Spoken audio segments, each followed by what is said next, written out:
Hi, everyone. Welcome to another brand new episode of Did That Age Well? Today, I am so excited to welcome my esteemed guest, author, HR guru, friend of the pod, Kameron Martinez. Welcome to the pod. Hi. Hi. Congratulations on your new book. Thanks. Do you want to tell the people what it's about? So it is a memoir. It is a coming of age memoir. So there's Love a it. little bit of everything, Yeah. from a fucked up coming of age. There's a little bit of coming out. There's a little depression. Yeah. A little religious trauma. Yum, yum, yum. A Craigslist sex rabbit hole. So yeah, Oh my gosh. it's got a little bit of everything, but clearly I came out the other side because here I am. Because here you are. Happy ending. Where every road leads. God bless the broken road that leads everyone to Here. this podcast. To Dude Did That Age IDK Well. Studios. To Dude Did IDK That Age Studios. Well with Molly Smith. Yes. So yeah, it is Yeah. called A Mural in Space Yay. by Kameron Tyler, and that's it. Great. Yeah. Where can people get it? Like at the library? If Can they get you are a paperback girly, Amazon. Okay. If you're an ebook girly, Kindle. Okay. If you're an audiobook girly, I read that whole thing, You did. and You're it's on amazing. Audible, and it's 9 hours long. Wow. So also, if you can stand my voice for 9 hours, That's incredible. It's on that you Audible. did that. thanks. And you know what? I think people are going to be listening to this and they're going to say, I haven't had enough of that voice. And they're going to go directly to Audible and download that. I would love to see who that person is. Seriously, call me. Yeah. Seriously. Well, that's amazing. What was it like reading your own book out loud?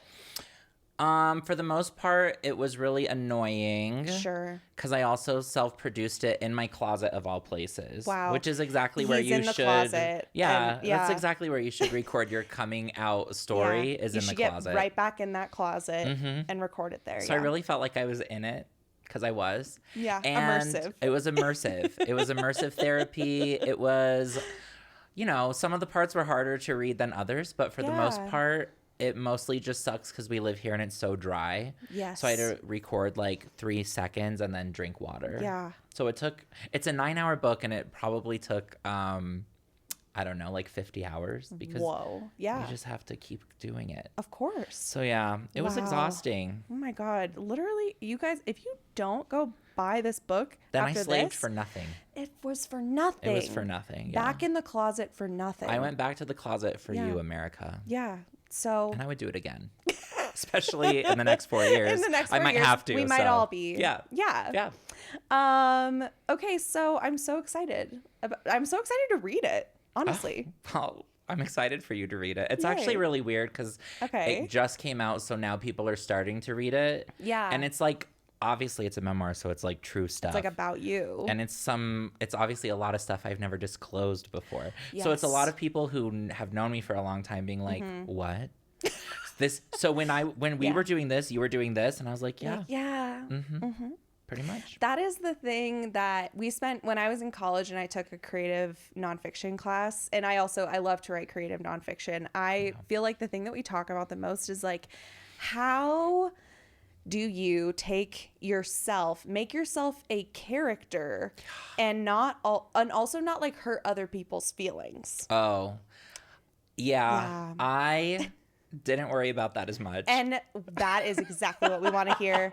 I am so glad. But I made the deal of like, I'm going to just be completely honest. So Good. like, if someone did something fucked up, I'm going to say they did it. Yeah. I'm going to try to have an understanding lens and try to explain why I think they did that. Yeah. And also, I did way more fucked up things than anyone I know. Sure. So I'm also going to own all of that and be the bad guy if I have to be the bad guy, Yeah. which I was a lot.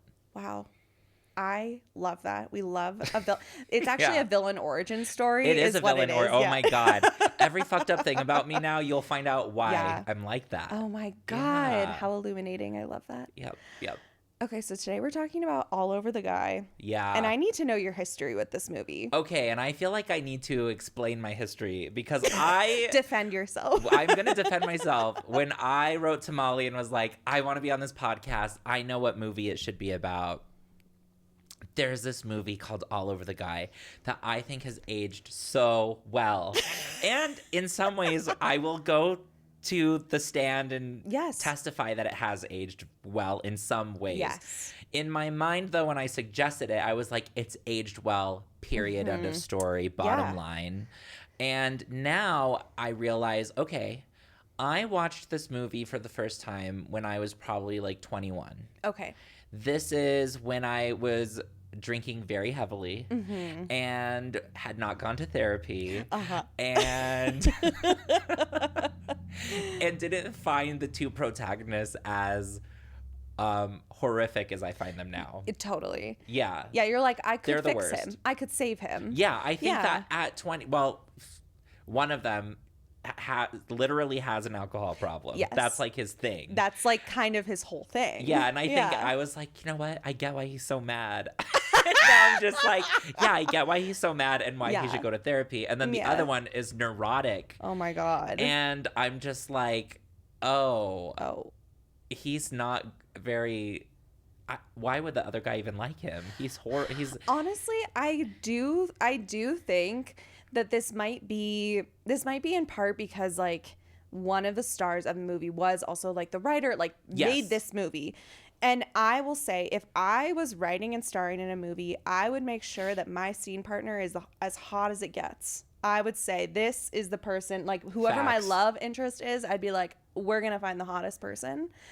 And while, yes, the character was still very flawed, I kind of think I was just sort of like, why are either of them into each other? Why are either of them into... Well, I do think his love interest was hot. Oh, no, that's what I mean. Oh, Tom. Yeah. Okay, Tom, so what Eli... I'm saying is Eli is like, if I were writing myself as Eli, I would make sure to get a Tom that's as hot as the Tom that he cast. Yeah, like right? I totally get why he picked that guy to be the guy. Exactly. I mean, I would be like, I'm going to make out with this guy. I'm going to have sex with this guy in a scene. Yeah. I'm going to like be seen with this guy. Yes. Exactly. Yeah. Yeah. Which I also think when I was 21, that alone made me like Tom so much more, because I'm just like, who cares? He's hot. You're like, but he is hot. So fucked up. And you're exactly what you said. I can fix him. Yes. Yeah, I'm too tired to fix somebody now. And both of these men think that they both think like that the other person is the one that needs to be fixed. And they're both right, which is the worst part about it. Yes. Okay. So there's Eli. Yeah. Eli is the neurotic one, played by Dan Bukatinsky. Yes. Looked up how to say it. And thank you for that. And so he's neurotic. His parents, therapists. Yeah. But like crazy therapists that. It was. Let's talk about this for a second. I also did not remember this. There is a scene where this guy, Eli's parents, when he's a kid, they are making him and his sister look at naked dolls. Yes. And identify the genitalia by name. Yes. And then he doesn't say it with as much enthusiasm as they would like. So then they make him say it again. Yeah. And it's like, okay, at least I kind of understand why he's a neurotic freak. Yeah. Like, I understand why he is so fucked up. Yeah. Yeah. Because also, when I was like thinking about this afterward, I was like, well, what is it about him that is so bad other than he's just really neurotic? Yeah. And I think what it is that he's so neurotic that it makes him unlikable, and they don't make him likable again. Never. But they do explain why he's like that. Right. But I just wish they could give him a little bit, like, what gives you joy? Nothing gave him joy. Nothing gives him joy, and he never has a moment of like humility. Like, he goes into the clinic to get tested for HIV, and he says, and he walks in and he's like, I'm better than all these people. You know what I mean? He does. He walks in to Doris Roberts. Yes. Our queen. Our queen. In any job, I am her. I'm the one that's like, all right, anything that needs to get done can wait. Yeah. I'm going to need you to tell me beginning, middle, and full end narrative. What just happened. Yeah. Yeah. Yeah, and he does. And he doesn't even do it in a likable way. And the crazy thing is, I'm like, this man wrote this character, casted the hottest guy to be his like love interest, and the hot guy never even gave him joy in this. Never. The two of them, they talk about how they're like they're like, oh, well, we just keep on finding our way back to each other and stuff. But like, we never actually see any chemistry between these two people. There is never a moment of like, oh, wow, they really seem to like each other. That's what the problem is, because even on their first date, it goes so poorly. Yeah. Also, they're smoking in the restaurant. I know. Yeah, that didn't age well. But yeah, from their first date, they don't get along. Eli is so unlikable and neurotic. Yeah. And then the other guy, so his name is Tom, played by Richard. It's either Ruccolo or Ruccolo. Okay. And Richard. I'm not sure. Richard, we see you. Yes.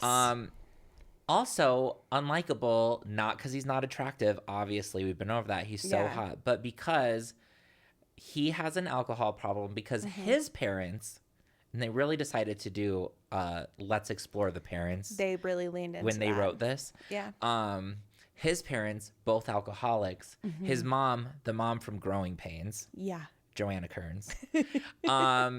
And his whole thing is that he likes drinking the perfect martini. And that's because his mom made him make her martini. So also that's why he's gay. Of course. Obviously. That is the thing that I think really chaps my ass about this movie is that it's almost like that's why they're gay, is because they have like fucked up parents. Like that is like the undercurrent of this movie is like, well, of course they have messed up family lives because they're gay. Yeah. You know? I do think that part did not age well. And especially like you said, okay, is like, are they insinuating in any way this is why they're gay? Because even Eli's sister, weirdly, randomly played by Christina Ricci. So random. But I was so happy to see her. I was so happy to see her. You know, it's, what, 5 years after Casper? She's a young adult. Yeah. She's got her short little haircut. She's in her early 20s and the early 2000s. And she's decided, like, yeah, mom and dad, they're kind of crazy. And then he said something like, you, like, dated a girl just to piss them off. And I'm like, okay, that's also not helping. It's not helping. That's not helping. But yeah, they're just both so unlikable. I think that when I suggested this movie to you, I did not remember that at all. Because when I rewatched it, I was like, oh my God, I hate them both so much. Right. But I am at a point where I quit drinking 1.5 years ago. So like the whole alcohol storyline. Oh, by the way, the alcohol storyline gets worse because the weirdest thing about this movie to me is the little plot twist at the end where he has a sister named Amy who's in a home because she has fetal alcohol syndrome. It is so random and weird. Was so random. They were like, we need to sprinkle this in. It was so weird because also he reveals it in like this really mean way. Yeah, where he's such a dick about it. So at the end of the movie, this guy Tom invites this guy Eli to finally meet his parents at brunch, and they go to this bougie country club brunch. And then this girl Amy comes up, and Eli is like, whoa, I've been dating this guy. Who the hell is Amy? So then he Tom gets up, he storms off. Eli follows him, and he's like, what is going on? Who is Amy? And this guy is just being nice and asking, and Tom erupts, explodes. And it's just like, she's my sister. Are you happy? She's in a home. Are you happy? She has fetal alcohol syndrome. And as the viewer in the year 2024 of our Lord, I am just like, what just happened? What did we just witness? And also, I think that's supposed to insinuate why he's like a special needs teacher, which, by the way, he doesn't seem like a special needs teacher. He absolutely does not. He does not seem like he has... I mean, he kind of seems like he doesn't have any job at all. He really... there's one scene in a montage that shows him at work. Yeah. Like kneeling down, talking to a child. And I'm like, also... You have a drinking problem and you're mean. Yeah. You shouldn't. So you shouldn't do that. You shouldn't do that. Also, he says in the beginning of the movie, kind of the namesake of the movie, he says, if I had to pick one trigger for like his alcoholism, it would be, I'd have to say it was all over this guy. All over the guy. Maybe he says all over this guy, but maybe he actually says all over the guy. But it seems as though actually the more we peel back the layers, it's actually not about this guy at all. It's actually about the fact that he has this like fucked up home life and he won't tell anyone that he has a sister and that like he desperately needs to go to therapy. Yeah. He desperately needs to go to therapy. He's also a horrible friend. Bad friend. And also, okay, this may be just like having a handful of days, like he said that, okay, so he says in the meeting, in 10 days, I'll have 30 days. And we love and support people who are 20 days sober. It's the toughest 20 days you'll experience. Yeah. But the fact that he is speaking about this whole experience as if like he's lived and learned, and like he's like, well, you know, I am 20 days sober now, so I really have some perspective to share. You know what I mean?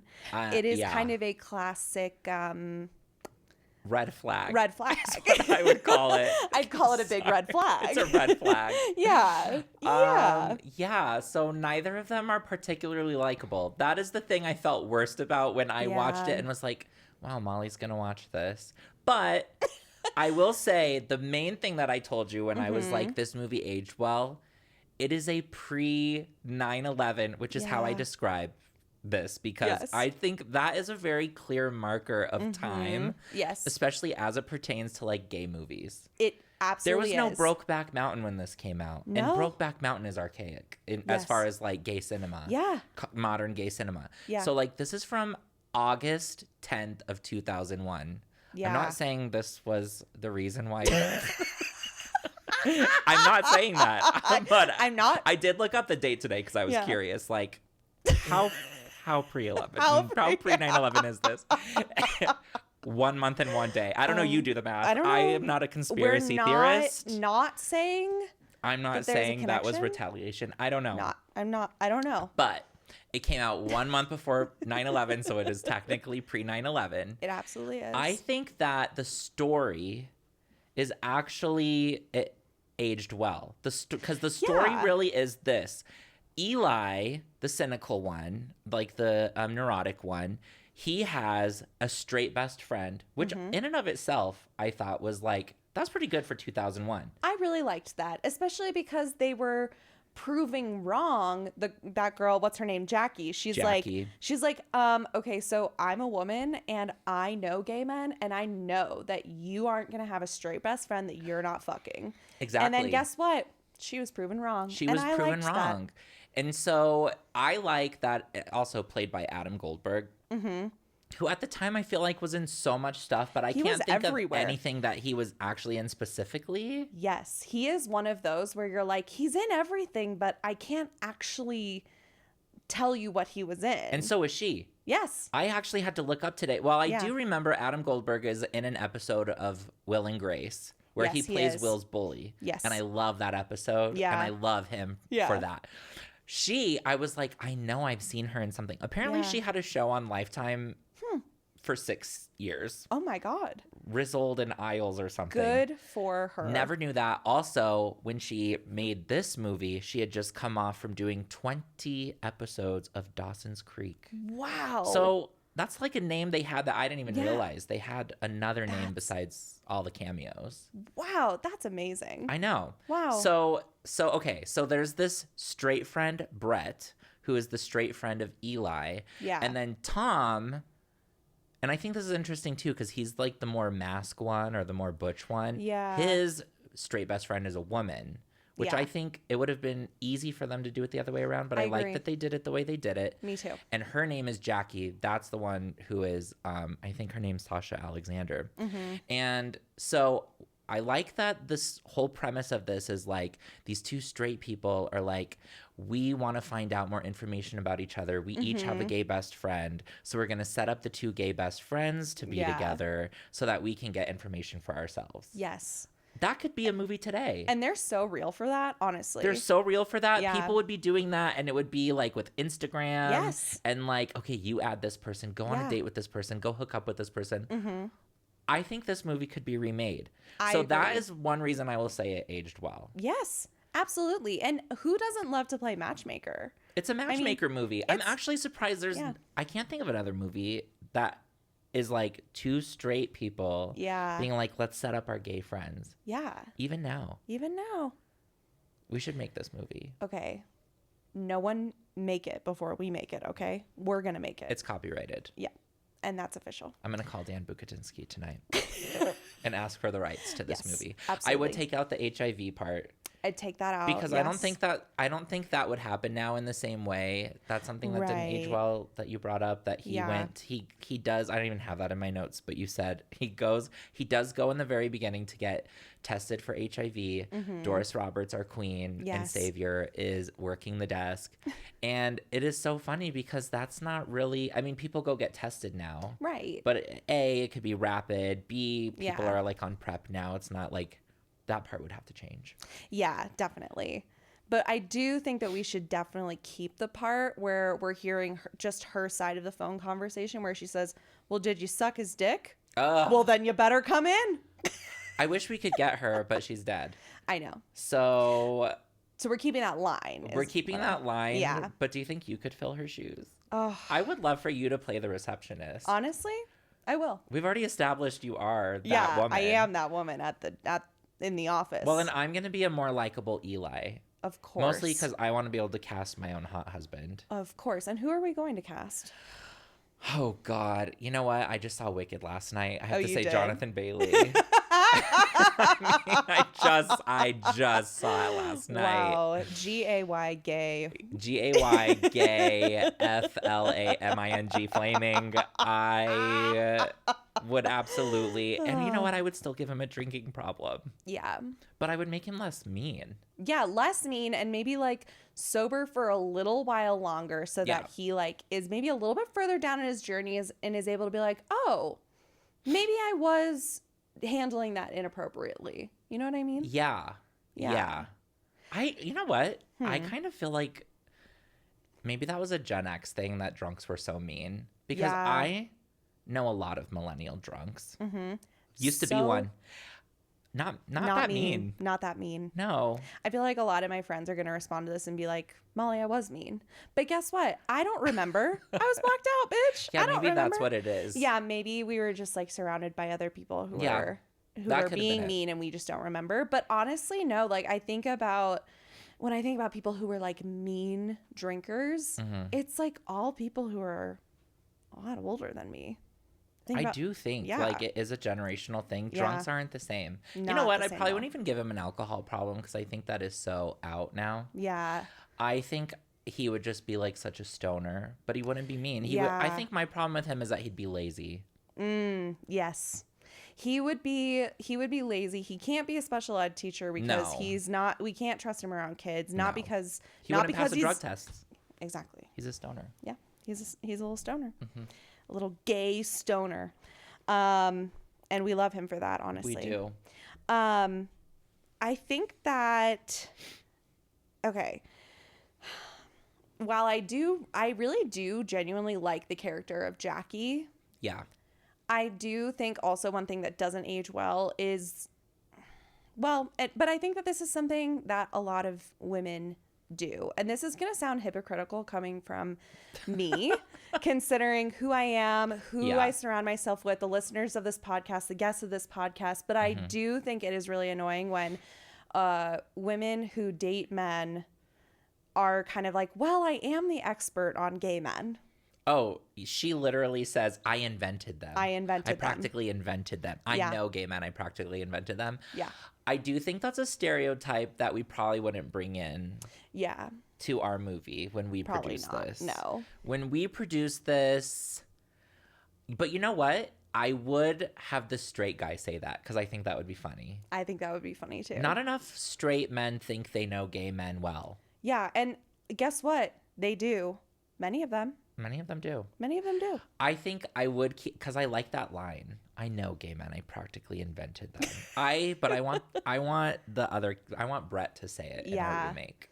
And I really like Brett as a character too. Like Brett and Jackie are like, I'm kind of like, this is the real love story that I'm here for. I wish that like the other guys had the chemistry that Jackie and Brett had. I know, because That's so annoying. And it is so funny because technically the whole story is about those two straight people finding their way to each other by using their gay best friends, and then we barely even know the outcome other than I'm pretty sure she does end up pregnant though. Yeah. And they have a fight about her having a nose job.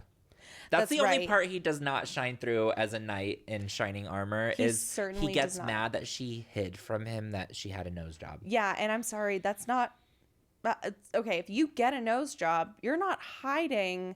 I don't think you have to come out as like I used to have it. Yeah, exactly. That's the part that I was just like, I would redo that. I'd redo that. I think it would be funny. Now let's talk about it. I think we could switch that too. I think it'd be funny if the girl got mad at the boy being like, you didn't tell me that you got a nose job. That would be funnier. That'd be funny. That would work for funny. me. I would like to keep as many elements as possible, but let's just do some switcheroos. We'll do a little switcheroos. Yeah. I think that's a great idea. And I feel like, okay, the one thing that I also want to keep is the BJ to Maroon 5 when he goes and he like is spying on his house. That was so funny. It was so 2001. It's so 2001 that actually it's not Maroon 5. It's Kara's Flowers. Oh yeah. Because this was so pre 9/11 that Maroon 5 had not even become Maroon 5 yet. They were still known as Kara's Flowers. Yeah. And while Tom is getting a BJ, and we have to talk about this more because it's also the same scene where Eli gets arrested for stalking him. Oh my God. Which is actually a moment that I love for Eli. Right. And I can't wait to do that. But getting a BJ to Maroon 5. Yeah. And the first time, I will tell you, the first time I ever watched this, I just remember like sitting up on the couch, like ears perked like a dog, being like, is that Adam Levine? Wow, I was already so into this scene, and now I'm like more into the scene. It can't get any better. And then I looked it up, and I was like, oh no, it's not Maroon 5, it's Kara's Flowers. But that is how another way this movie aged well. Mm-hmm. It has a pretty good soundtrack. Oh yeah, I agree. It's such a 2001 soundtrack in a way that I feel is it's like the perfect level of nostalgia for me. Like even just like the opening scene and like the opening songs, I loved it. Their fashion is also very 2001. Oh yeah. And the music and fashion of 2001, we're now in 2024 where that's like cool again. Yeah. So honestly, everyone should go watch this movie. It's okay to hate the protagonist. Yes, it is. Just imagine that I'm Eli. Yeah. And Jonathan Bailey is Tom. Yeah. And a few things switched up. But you know what? Maybe these guys were the original anti-heroes, you know? That's true. Maybe you're not supposed to all the way. That's one of what one of the reviews said. Is like, they don't try to be perfect protagonists. And I'm like, no, they certainly don't. They certainly don't. You certainly would never say that they tried to be perfect. But here's the thing that I need with like my little anti-heroes is I need them to have some redemption. I need them to also have chemistry with one another. I need them to have, some sparks flying. Yeah, I still, to this day, I'm like, I don't get why they like each other. That's really important in a rom-com. It really is. They needed to have like a little something. Is there a common interest? There's really not. I will say there is one part where that is kind of cute that I think we'll keep. Okay. Where Tom knows that Eli wants a Planet of the Apes figurine, collector's item. So he goes to flea markets. He's always hopeful he's going to find it. Yeah. Tom goes on to eBay, gets it, takes it out of the box, and then gives it to Eli. And Eli's like, oh my God, this is so sweet. And he's like, yeah, I took it out of the box so you can play with it. And Eli wants to scream. So funny. But he accepts it as the sweet gesture. Yeah. And that is the only cute thing that happens. Yeah. And it happens toward the end. I know. That doesn't help me establish why they like each other. That should have happened so much earlier. Yeah, that should have been. That was cute. That should have been like after their first fight. Yes. You know what I mean? It would have changed the whole thing. I agree. Well, we'll move it up. I really like that the mask presenting guy is also the one that goes like antique shopping and goes to flea markets. I see, and that is one thing that I do think they did well. Yeah. Is you know, it would have been so easy, especially pre 9/11, which can't finish saying that. I'm not going to finish saying that. We're never going to stop saying that. But it would have been so easy to assign just like, oh, if one of them's going to go antique shopping, it's Eli. Yeah. If one of them is going to have like a masked straight best friend, it's Tom. Yeah. But like they did switch up some stuff. Yeah. We're going to do more in ours. Of course. To bring it all the way up to 2024 standards and our standards. Ours, which are really high. They're going to be hard to meet.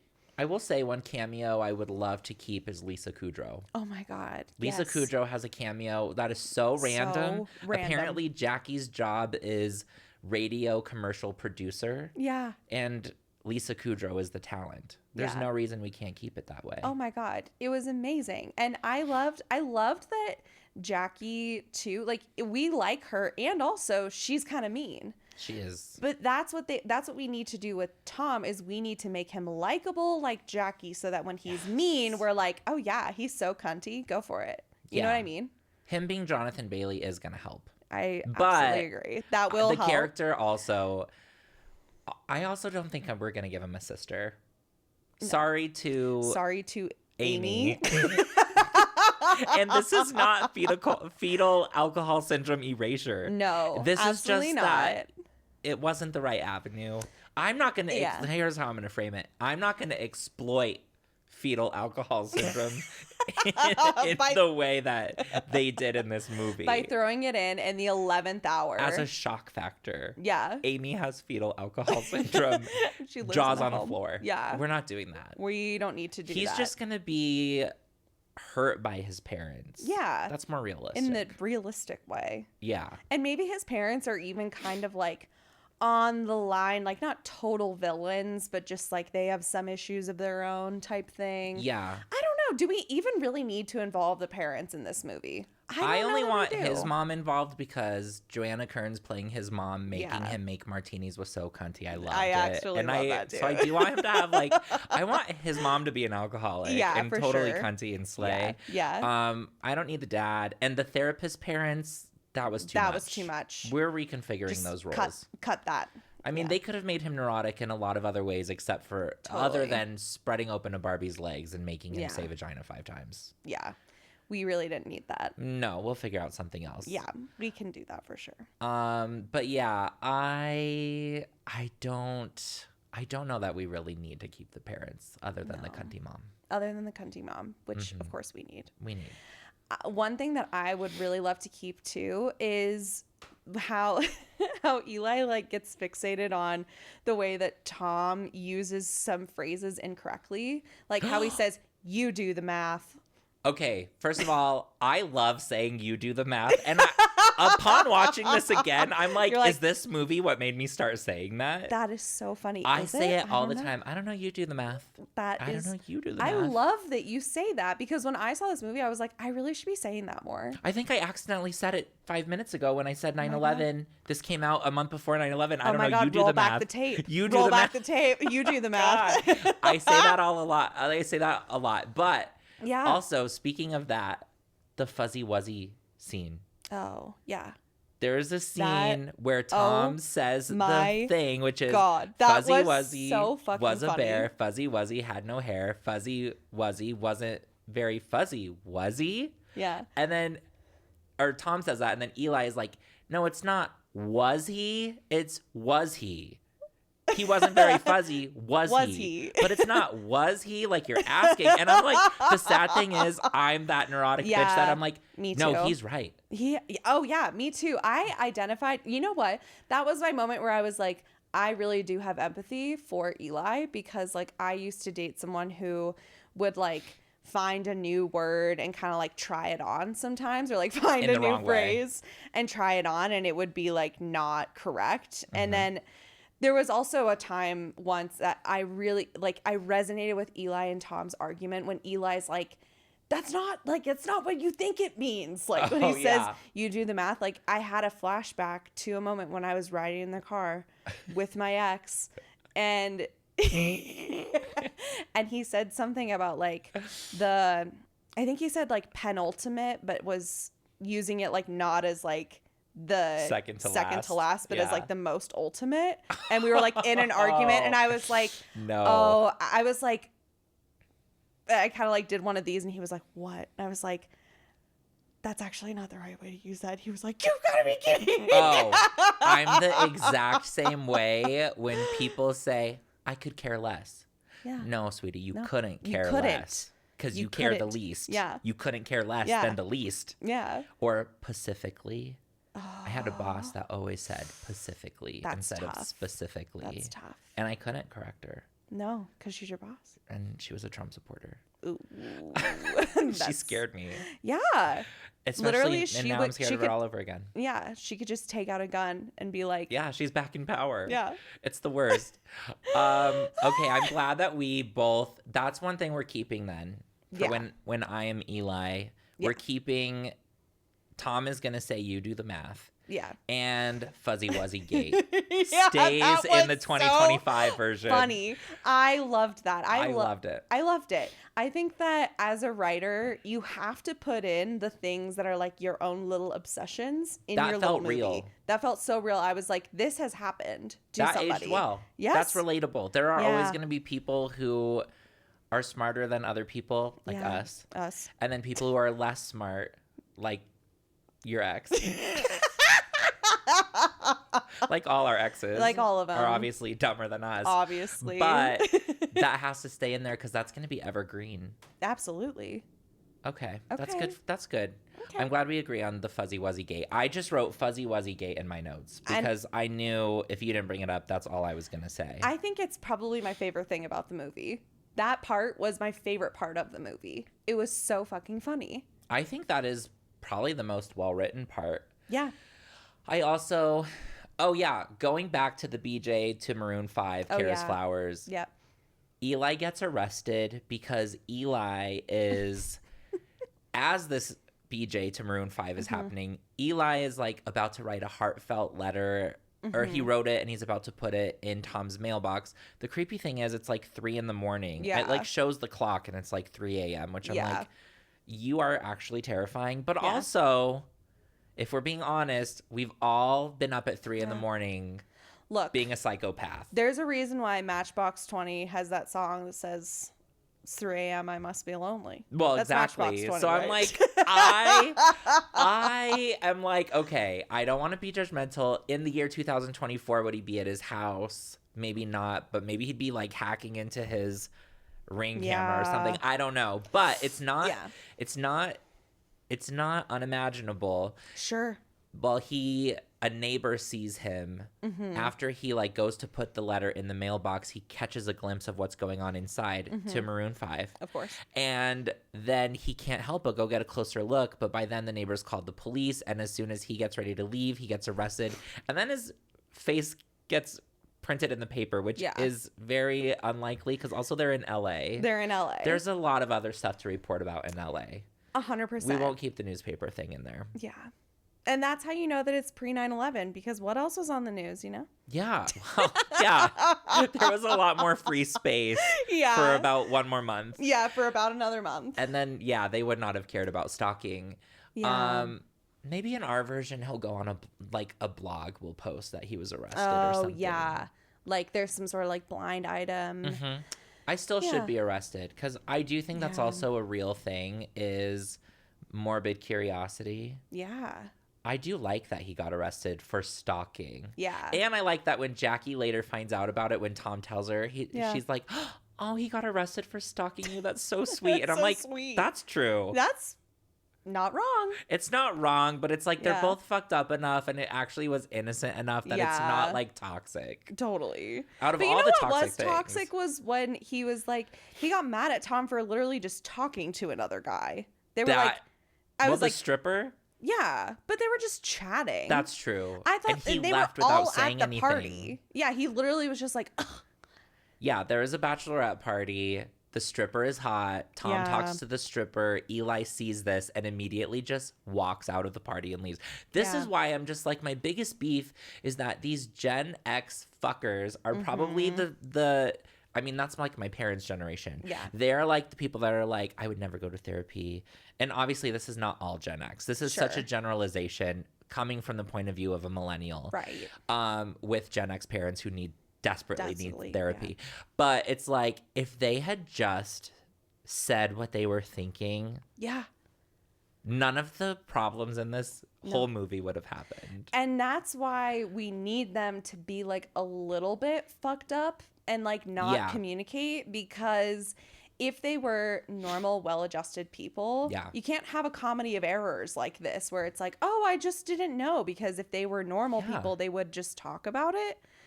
So we need like a little dash of like, oh, they're just gonna like make assumptions about each other and stuff. But like, we need a little bit of them just talking and clearing things up. Yeah, they don't even really confide in their best friends. No. Because now that I'm thinking about it, I was like, do they even talk to their friends? They don't. Their friends call them out a lot. Yes. So like Jackie calls out Tom and is like, yeah, well, of course, as soon as someone likes you, you don't like them anymore. Yeah. And then Brett calls out Eli, and Brett is like, you don't even like put yourself out there. You don't even do this. And then they just deny it to their friends. So I'm like, they don't even confide in their best friends. No. In our movie, I say we keep all of the fucked upness. Yeah. But at least one of them is in therapy, and they acknowledge it at least to their best friends. At least to their best friends. Because or then their they best come off friend, self-aware at least. Yeah, or maybe at first they deny it to their best friend, and then their best friend is like,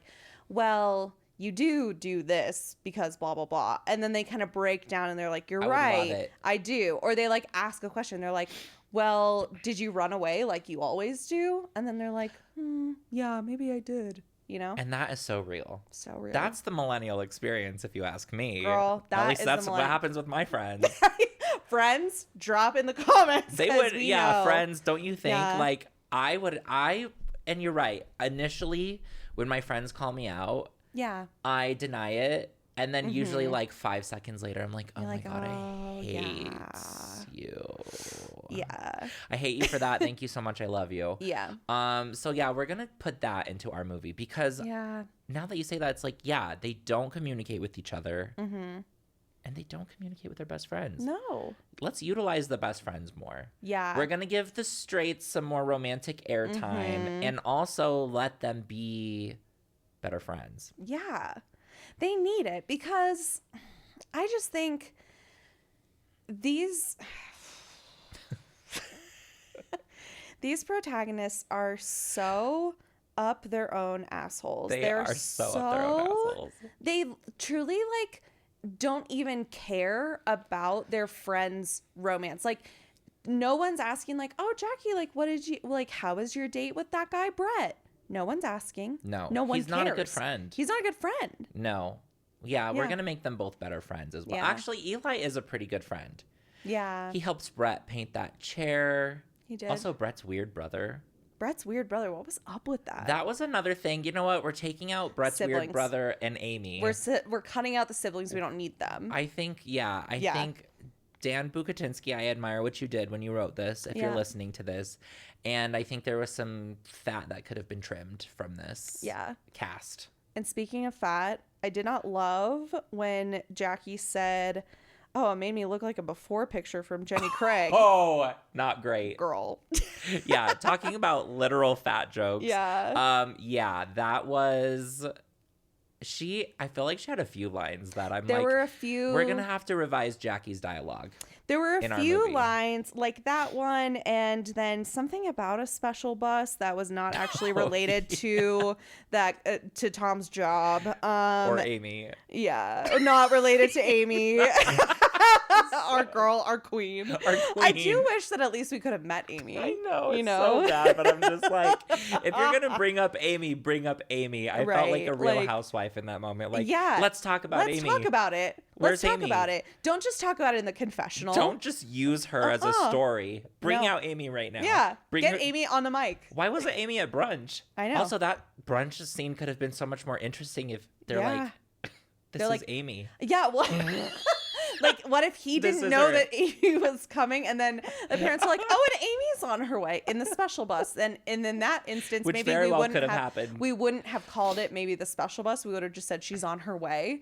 But Well, they would have called it that in 2001. Pre 9/11. yeah, pre 9/11. They clearly they used the term in the movie. Yeah, not even talking about So they might as well have just gone all the transportation way. with Amy. Yeah, but I Yeah. thought that it would have been so much better if they were like, yeah, actually Amy's on her way. And he's like, what? I've been hiding that I have a sister with fetal alcohol syndrome because I can't be vulnerable with this man. That would require Tom to admit that he Yeah. is a horrible avoidant. Yeah. And also, like, what a bad brother too, to be like embarrassed that you have a sister know. who's disabled. I know. Jeez. And they try to cover up for that by making him a special ed teacher. Yeah, But I'm like, and no also, one that's believes almost it. a little more problematic. That's actually a lot more problematic. He's like, I'm not going to talk about her. I'm just going to try to fix other people. yeah. I'm like, we'll change that in ours. We're gonna There will be change no that. sister, and he's going to have a better job. He's No just- offense to yeah. special ed teachers. No, of course, but he doesn't need to have a job that has like a reason behind it. Maybe No. he could just have a normal job. Not that that's not a normal job. But But here's the thing, but he has that job. Like he's a special Yeah. ed teacher because Because of of his sister Amy. Oh my God. And instead of just being like, I'm a Oh special my ed teacher God. because I teach special ed and that's what I do, you know? enough about Amy.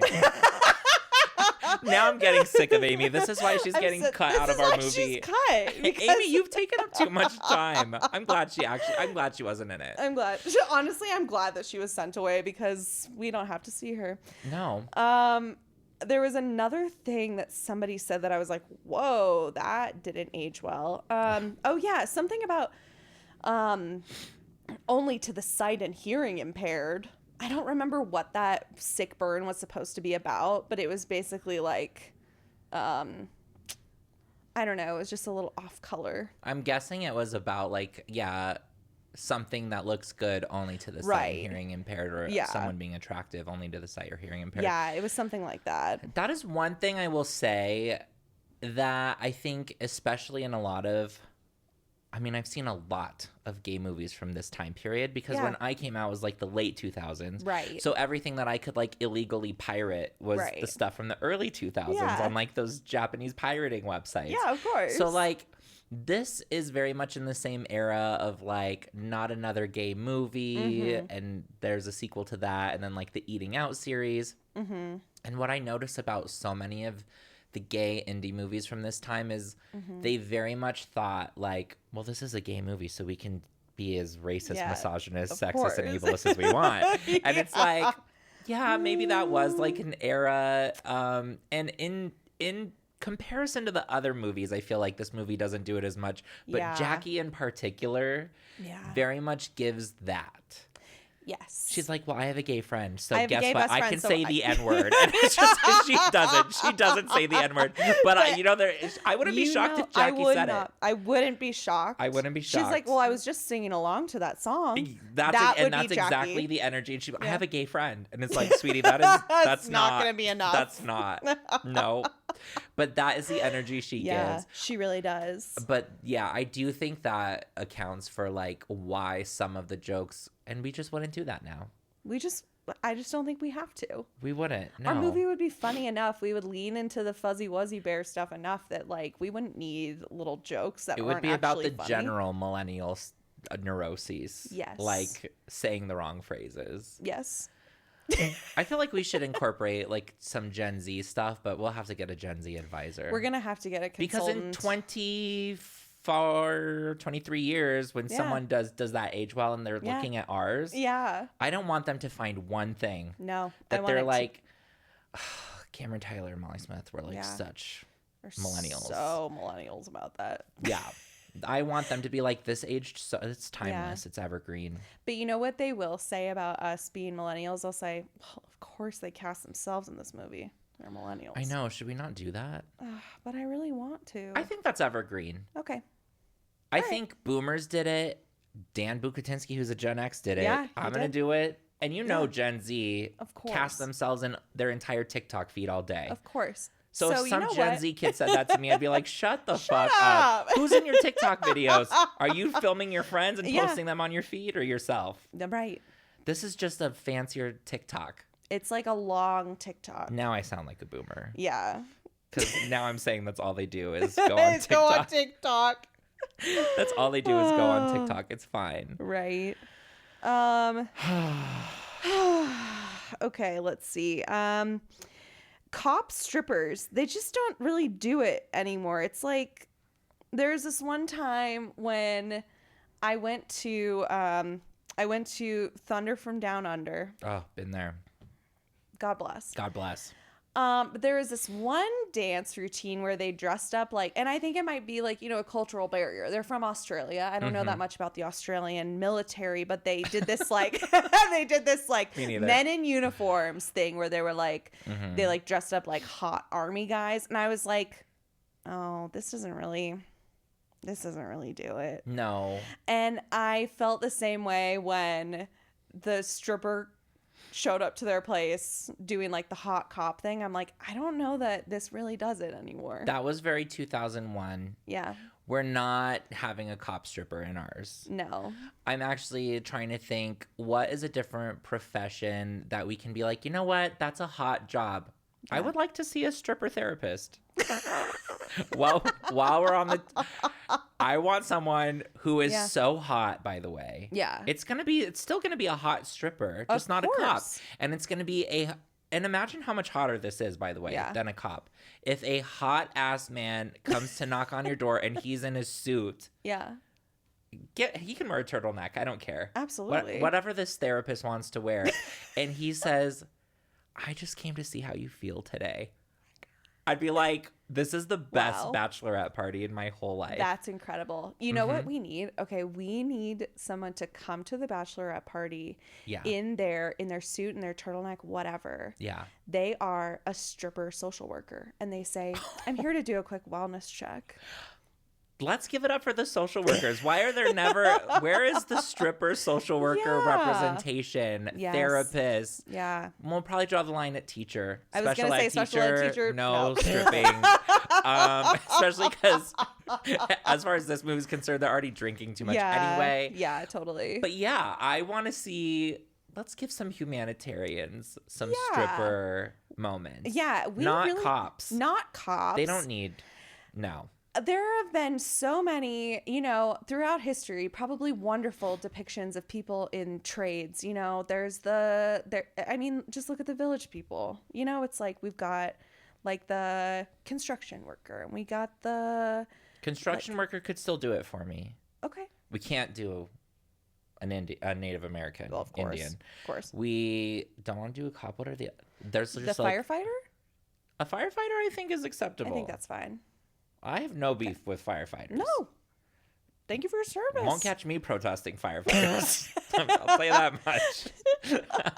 I'm a pyromaniac. Right. I think firefighters are great. It was like that ballot initiative in Denver that was like, that was controversial about like if we should allow non-citizen applicants to apply for jobs as cops and firefighters. Yeah. And some progressive groups were saying, no, we should like keep this ban because then that means that there won't be as many cops, blah, blah, blah.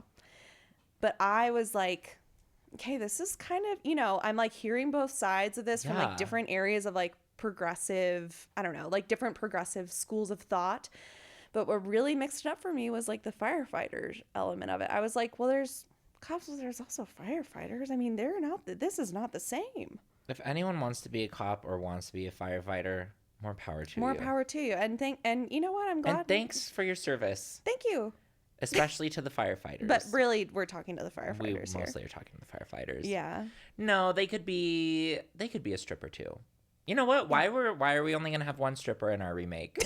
There's going to be a firefighter, a therapist, a social worker. It's basically everyone who does good in society is going to be a stripper at this. Yeah. That's going to be the theme of the strip show. Oh, yeah. Like, we do good stuff. Yeah. Yeah. Oh. We don't have to wait to make that a movie. I'm going to throw myself a bachelorette party. I'm not getting married, but I'll be there. Okay. Yeah, I think that's something that we should keep. Okay. Is the stripper, but we'll take the cop out. Yeah. We'll have casting calls shortly for our strippers. There's no cops in this whole movie, actually. When he gets arrested for stalking, it's by the FBI. FBI, they are cops. I'm sorry. Yeah. Oh, yeah. You're so right. It's going to be like some like restorative justice. Like somebody is going to come in and be like, look. It's going to be a peace officer. A social worker. A social worker. There you go. Actually, no, he's not going to. I'm not going to get arrested for stalking. I'm going to get a stern talking to by a peace officer. Yeah. Who's going to be like, hey, do you want to talk about what's going on here? Yeah, obviously something else is really going on here. Let's talk about this. Okay. I did not like this. Okay. Tom is in AA. Oh, God. Oh, my God, this whole part. Oh, my God. Tom is in AA. He's like trying to get help because he's an alcoholic. Right. And then the leader of the AA group is like, I'm going to lend a friendly ear. Tell me about this story of you and this guy. And then ultimately tries to sexually assault him in the bathroom. And that is supposed to be like the moment where Tom realizes like, oh, I've really hit rock bottom. Like as if it was his fault that he so got wrong. Himself in that situation. It's like, no. He didn't do anything wrong in that. But Tom, a man who does everything wrong throughout this whole movie, it's like the one thing that he didn't do wrong was that he went to a meeting. That he chooses to take responsibility for. He chooses to take responsibility for the one thing that he didn't have to take responsibility for. I know. And blames himself for having gone to a meeting to get help and talked the ear off of somebody at the meeting. I know. Oh, that was horrible. That was so bad. And it was dark. I did not need that. And I also hate that trope of like, well, if you're a gay guy in AA, then like you must just be trying to help someone so that you can like get laid. Yeah. Ugh. We're not perpetuating that anymore. It was another Amy situation where I'm like, I didn't need this. This did not add to the story. No. I don't even remember his name. But yeah, the creepy AA guy will not be in our version. No. Well, I don't even think Tom will be in AA in our version. Yeah, it sounds like he won't be. No, he's already, I think he's going to be a former drinker. Yeah. Then he quits drinking and realizes he still has issues. Oh, wherever you go, there you are. And that's what we're navigating. And wherever you go, there you are. And that's what he's navigating in our movie. So there's no need for him to be in AA. Yeah. Because I can't deal with that guy being a sexual predator in our version. So creepy. But how do you think Tom should hit rock bottom in our version? Well, does he need to? I guess that's what I...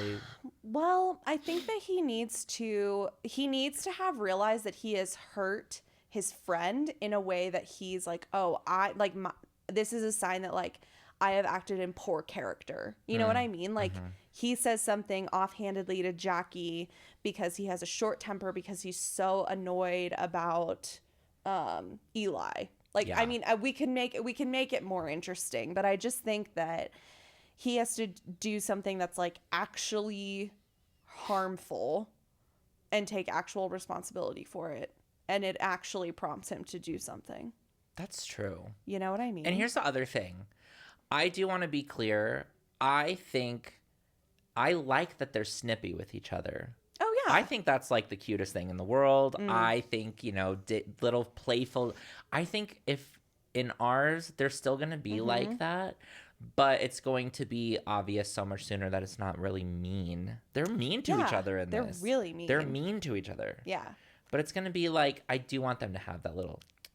Yeah, like when the moment that they break the tension in their awkward first date is when Eli is doing that fucking annoying thing when someone tells you that they haven't seen a movie and he's like, you haven't seen it? God. You haven't seen it? Yes. And then he's like, no, like I haven't seen it. It's like as many times as you ask me, have I seen it? No, I haven't seen it. Yeah. And I was like, okay, this is funny.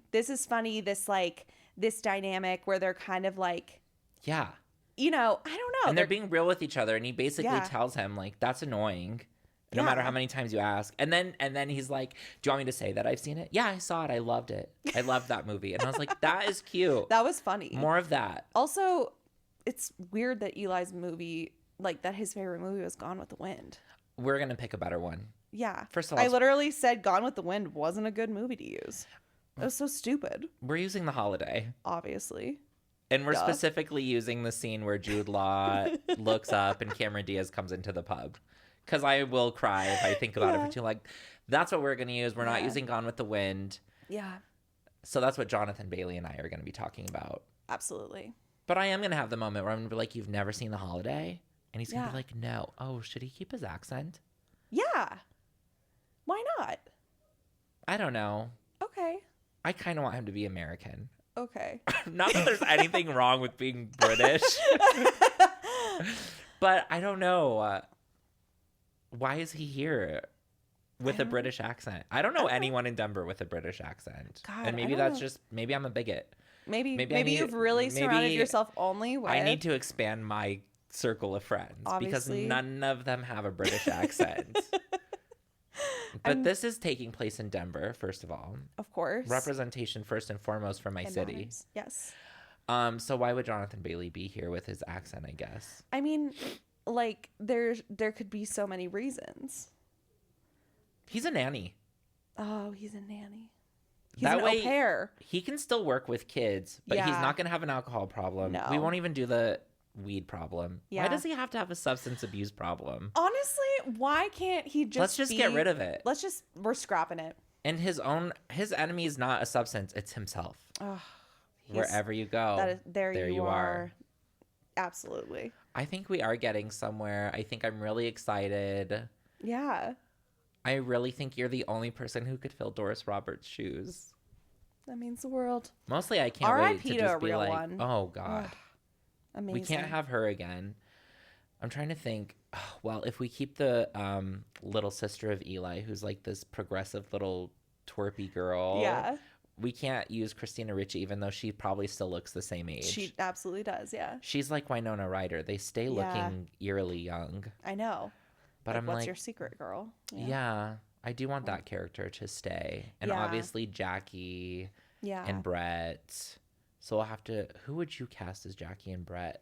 I think, that's a great question. Because the thing is, they have to, like, the thing that works about them is they're both big energy. Yeah. But also, like, low-key at the same time. Yeah, I'm like, in the perfect way. We need to find, like, some character actors that are, okay, so Brett is, like, he can be really, like, deadpan. Yes. And we need that. We need someone who is kind of like I mean, he is also sort of like a masculine guy who is he's in design, which, like, of course, at that time they were like, gay. That's the other thing. Yeah. I love that he's a furniture designer. Me too. Oh, I love that about him. Okay, well, we'll get someone good for both of them. Of course. That's what we need to think about, though. Yeah. Because we're going to make them a bigger part. Yeah. This is going to be a movie about two romances. Yes. Equal representation. You know what could be fun? Okay.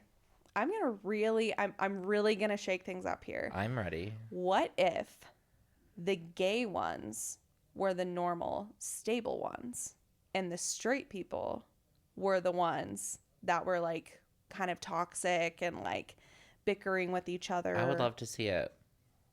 I mean, or else make them all toxic. Yeah. But yeah, I don't think it should be like, oh, yeah, the straights have it all figured out by the end. That's the thing about this movie. Yeah. At the beginning, they don't know each other. By the end, they're married with a baby. With a baby. That's something we're not going to be doing. No, this movie is not going to end at a wedding. That is maybe a funeral. Oh my God. I'll kill one of them off. I'll do it. I'm not afraid to do it. It's Eli. It's me. Yeah. I'm just kidding. This is actually going to become a drama now. It's a murder-suicide, actually. Oh my God. Oh my God. You know what's so funny? What? My friend watched this with me and he fell asleep on the couch while we were watching it, which was fair. It was after we watched Aaron Brockovich and it was like midnight. Yeah. And also this movie. I watched the whole thing and then when it ended, I like woke him up and I was like, it's over. And he's like, how did it end? And I said, murder-suicide. Maybe that is just a sign that we should end it with a murder-suicide. I think it is. It's not off the table. No. All over the guy. How did he die? All over the guy. So fucked up. Anyway, Okay, stay tuned. We have big plans for this movie. Oh my God. And if anyone takes these ideas, I swear to God. And it will age well. Yeah. Okay, there was one other thing that I wanted to say before we wrapped up, and now it's escaping me. Oh my God. This is so frustrating. I hate when that happens. Ugh. Well, I'm like, do I have any last things I want to say about this movie? Please do, because I know that we're already just creeping up on time. I would say this. I maintain that it aged well. Oh, yeah. What I was going to say is that I had a lot of fun watching it. Okay, good. I'm glad. I'm so glad. I actually had like a really fun time. I was like, if nothing else, I hope she has a lot of opinions about this, even if she doesn't agree that it aged well. Yeah. And in some ways it didn't. In a lot of ways it did. I think that for a gay rom-com in pre 9/11. Pre 9/11. Never forget. Never forget. There wasn't even anything to remember that. Well, people were still thinking about Pearl Harbor when this movie happened. That was our latest national tragedy. Yeah. Probably. Because they certainly weren't talking about AIDS. No. Yeah, I think that like for the time, the fact that it exists. Yeah. Is, I mean, I know that it's like the bar is so low, but it's like the fact that it just exists and that it isn't that bad. No, it really isn't that bad. It really isn't. And guys, you can watch this for free on YouTube. Yes. It's a piece of gay history. It was just quick. It was like, I felt like, yes, there were pieces like we could trim the fat. Yeah. But timing wise, I didn't feel like we had a lot of wasted time. Like I thought that it was a clean 90 minutes. It progresses. Yeah. I do think that's because like Dan Bukatinsky has Bukatinsky. It's Bukatinsky. Okay. Has a background in TV. Yeah. I think that helps. I think you're right. Yeah, I agree. I think people, it's worth watching if you're interested, because that's 23 years ago. I know. It's interesting to see how different things are, but also how the same. Right. At the end of the day, I will say, like, their main problems are their own insecurities, which I do think is timeless. And their own behaviors are just a result of, like, self-fulfilling prophecies because of those insecurities. And it's their parents' fault, which I get that. Read his book. I have a whole book about it. Yeah, trust me. I'm like, I don't know that we need to get rid of the parents all the way. I would love to show who fucked them up in the first place. Yeah. It's always the parents. It is. At least that's what they say. And that's what your stripper therapist is going to say to you. They're going to say, was it the parents? Well, tell me there's anything hotter than a stripper could say, then it's not your fault. It's your parents' fault. It's your parents' fault. I'd be like, you don't even need to take your clothes off. I need a cigarette right now. Yeah. We're bringing smoking back. Smoking indoors is bad. They'll be vaping. Tom will be a vapor. That'll be his No, vice. I want him to be a smoker. I'm sorry, not a vapor. I do. Weed? No, just cigarettes. Oh, God. I know, I'm sorry, but I do. I do think it is important for them to have a real flaw. That's what it's like, it's kind of like everyone vapes. You really have to be like, a real loyalist to nicotine if you are smoking cigarettes. Not just the little pouches, not the vape. Is he going to quit during the movie? Yeah, maybe that's why he's so like... Maybe that's his rock bottom. Maybe that's like why he's so agitated, because he's trying to... He gets an x-ray done of his lungs, and that's his rock bottom. Okay, the last thing that I want is to read this review, because I think this is a good review. Okay. And I think that it's a review that will help us build our remake. Okay. Oh my God, I'm so excited. Okay, so Albert Nowicki of Queer.pl praised the movie, called it a classic of LGBT cinema, which it's a classic if they're still using LGBT. Of course. And noted this... Oh my God. I'm not getting choked up. Seriously, it's just too dry. This is a film about the struggles of dating, challenging each other, about dealing with problems and escaping from them.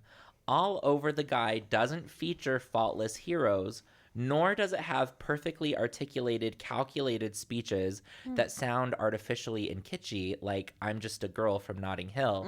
Instead, we are presented with rationally outlined characters openly discussing their weaknesses. Yeah. But not discussing them enough. Clearly not enough. But I think that is absolutely true. I think it is true. It's true. It's going to be truer of ours. For sure. But I was like, you know what? That is right. Yeah. Because when I first got done watching it this go around, I was like, oh my God, I can't believe I'm making Molly watch this. Oh my God. No, I did not feel that way watching this at all. But I think it's just because my own shift in my perception of it. Because now that it's been like a week and a half since I rewatched it, I'm like, no, you know what? It is good. Yeah. I'm disappointed that I liked them so much because that's my own thing. But it is a good movie. But it's like you didn't have that many options of and that's the other thing. Yeah. Yeah. It's a gem. So. It's a rare little gem. Yeah. So. We're going to make it better. Yeah, we are. Post 9/11. The post 9/11 version. Post 9/11 version of this is going to slay. Oh my God, it so is. Do you have any other thoughts that you want to share with the listeners? Anything that you want to leave them with? Words of wisdom? I do think it's worth watching this movie.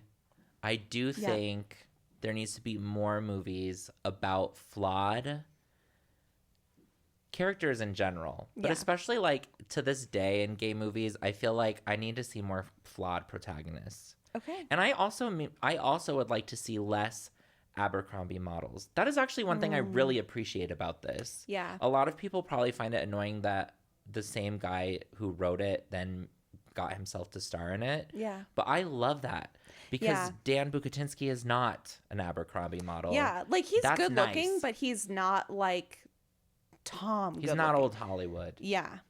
Like Tom is. Yeah, totally. Yeah. And I like that. I think we need to start casting more normal looking people. That's my last words of wisdom. Start casting regular looking people. To contribute to this, I will be starring as Eli in 2025's All Over the Guy. It's for the art. It's for the art. I'm doing it. It's a sacrifice for me. Yeah. But this is what we do for our country. It is. God bless and America. God bless America.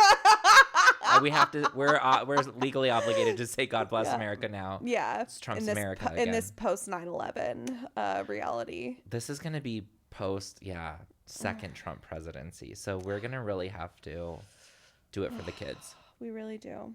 We're here for you kids. All right. Well, Cameron, what a pleasure it was to have you on this show. Oh my God. I can't wait to have you back. I can't wait to come back. Oh my God. Well, we'll see you next time then. Okay. Okay, bye. Bye.